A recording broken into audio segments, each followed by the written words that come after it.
ನಮಸ್ಕಾರ ರೈತ ಬಾಂಧವರೇ. ಕರ್ನಾಟಕದ ಕೃಷಿ ವಲಯದಲ್ಲಿ ಈಗ ಹೊಸ ಕ್ರಾಂತಿ ಶುರುವಾಗ್ತಿದೆ. ರಾಜ್ಯದ ಆಯ್ದ 6 ಜಿಲ್ಲೆಗಳಲ್ಲಿ ತೋಟಗಾರಿಕೆ ಕಿಸಾನ್ ಮಾಲ್ಗಳನ್ನು ಆರಂಭಿಸಲು ಸರ್ಕಾರ ಮುಂದಾಗಿದೆ. ಇದು ರೈತರ ಬದುಕನ್ನೇ ಬದಲಿಸಬಲ್ಲ ಮಹತ್ವದ ಹೆಜ್ಜೆ.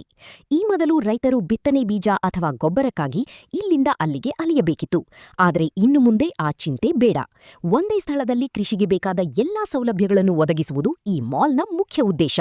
ಇಲ್ಲಿ ನಿಮಗೆ ಉತ್ತಮ ಗುಣಮಟ್ಟದ ಬಿತ್ತನೆ ಬೀಜಗಳು, ರಸಗೊಬ್ಬರಗಳು, ಕೀಟನಾಶಕಗಳು ಮಾತ್ರವಲ್ಲದೆ ಆಧುನಿಕ ಕೃಷಿ ಉಪಕರಣಗಳೂ ಸಿಗಲಿವೆ. ವಿಶೇಷವೆಂದರೆ ಇಲ್ಲಿ ತಜ್ಞರು ನಿಮಗೆ ಬೆಳೆಗಳ ಬಗ್ಗೆ ತಾಂತ್ರಿಕ ಮಾಹಿತಿಯನ್ನೂ ನೀಡಲಿದ್ದಾರೆ.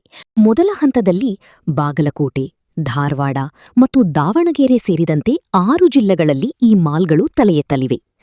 ಇದು ಕೇವಲ ವ್ಯಾಪಾರ ಕೇಂದ್ರವಲ್ಲ, ರೈತರ ಉತ್ಪನ್ನಗಳಿಗೆ ನೇರ ಮಾರುಕಟ್ಟೆ ಸಂಪರ್ಕ ಕಲ್ಪಿಸುವ ಕೊಂಡಿ.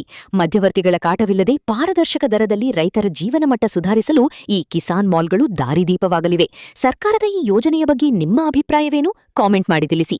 ಇಂತಹ ಇನ್ನಷ್ಟು ಕೃಷಿ ಮಾಹಿತಿಗಾಗಿ ನಮ್ಮ ಚಾನೆಲ್ ಅನ್ನು ಸಬ್ಸ್ಕ್ರೈಬ್ ಮಾಡಿ. ಧನ್ಯವಾದಗಳು.